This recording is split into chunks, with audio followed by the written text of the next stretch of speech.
Welcome to the Pariksha Academy. Today's topic is Mountain Systems of India.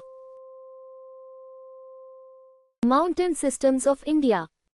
India has highly diverse mountain systems in terms of geological age, structure and origin. They include young fold mountains, ancient residual mountains, fault-related uplands and mountain ranges forming the margins of plateaus. The major mountain systems of India can broadly be understood as the Himalayan mountain system, Peninsular mountain system and northeastern hills. The Himalayan mountain system is the youngest and highest mountain system of India. Apart from its detailed ranges and divisions, its major characteristics include great elevation, steep slopes, deep valleys and active geological structure. The Himalayas are still tectonically active. Therefore, earthquakes, landslides and geological instability are relatively common in this region. In the eastern part, the Himalayan ranges bend southward near the Dihang and continue as the hills of northeastern India. The northeastern mountain system mainly includes the Patkai Bum, Naga Hills, Manipur Hills and Mizo or Lashai Hills. These hills generally extend in a north-south direction, and sedimentary rocks form an important part of their geological structure.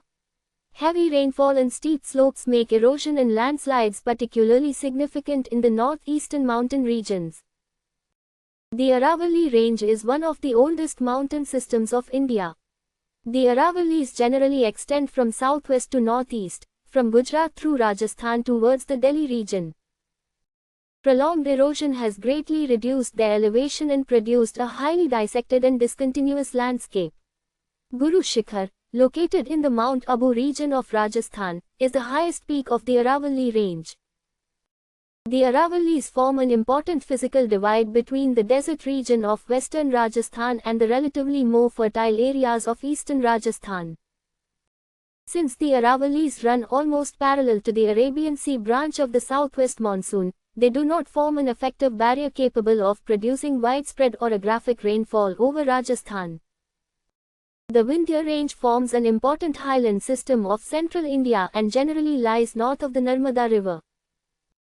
The Vindhyas consist largely of horizontal sedimentary rocks and represent a system of plateau scarps, hills and highlands shaped by prolonged erosion. They are associated with a broad belt of highlands extending eastward through central India. The Vindhyas form an important natural transition between the northern plains and the peninsular plateau. The Satpura Range lies between the Narmada and Tapi river valleys. It extends mainly from west to east across central India. The Satpuras form a complex mountain system that includes the Rajpipla Hills, Mahadev Hills and Michael Range. Dhupgad, located near Pachmarhi in Madhya Pradesh, is the highest peak of the Satpura Range. The Narmada flows westward through a rift valley between the Vindhya and Satpura ranges. The Michael Range forms part of the eastern extension of the Satpura system, and the important Amarkantak highland lies near this region. The Western Ghats form the elevated western margin of peninsular India and are also known as the Sahyadris. They extend southward from the Tapi Valley through Maharashtra, Goa, Karnataka, Kerala and Tamil Nadu. The Western Ghats generally have a steep western slope and a comparatively gentle eastern slope. They are relatively continuous, making natural passes particularly important for communication between the western coast and the interior plateau. Thalghat, Borghat and Palghat Gap are important natural routes that facilitate transport across the Western Ghats. The northern Western Ghats are largely associated with the basaltic rocks of the Deccan Traps, while ancient crystalline rocks become important farther south. The Nilgiri Hills are situated near the region where the western and eastern Ghats approach each other. Doda Betta is the highest peak of the Nilgiri Hills. The Annamalai Hills lie south of the Nilgiris. Anamudi, situated in the Annamalai region, is the highest peak of the Western Ghats in peninsular India. South of the Annamalai Hills lie the Cardamom Hills, which are known for evergreen vegetation and spice cultivation. The Western Ghats form a major water divide. Many rivers originating here flow long distances eastward, while west-flowing rivers are generally shorter and have steeper gradients. The Eastern Ghats form an ancient and highly eroded mountain system along the eastern margin of peninsular India. They are generally lower and much more discontinuous than the Western Ghats. Major rivers such as the Mahanadi, Godavari, Krishna and Kaveri cut through the Eastern Ghats, breaking their continuity at several places. The Eastern Ghats include several regional hill systems, such as the Javdi and Shevaroy hills. Several elevated mountain blocks are also found in the Eastern Ghats of Andhra Pradesh and Orissa. The Eastern and Western Ghats approach each other in the Nilgiri region of southern India. The Rajmahal Hills are located in the northeastern part of Jharkhand and are known for basaltic rocks associated with ancient volcanic activity. The Garo, Khasi and Jaintia Hills form part of the Meghalaya Plateau and represent a northeastern extension of the peninsular landmass. The Meghalaya Plateau is believed to have been separated from the main peninsular plateau by faulting and the development of a lowered intervening region.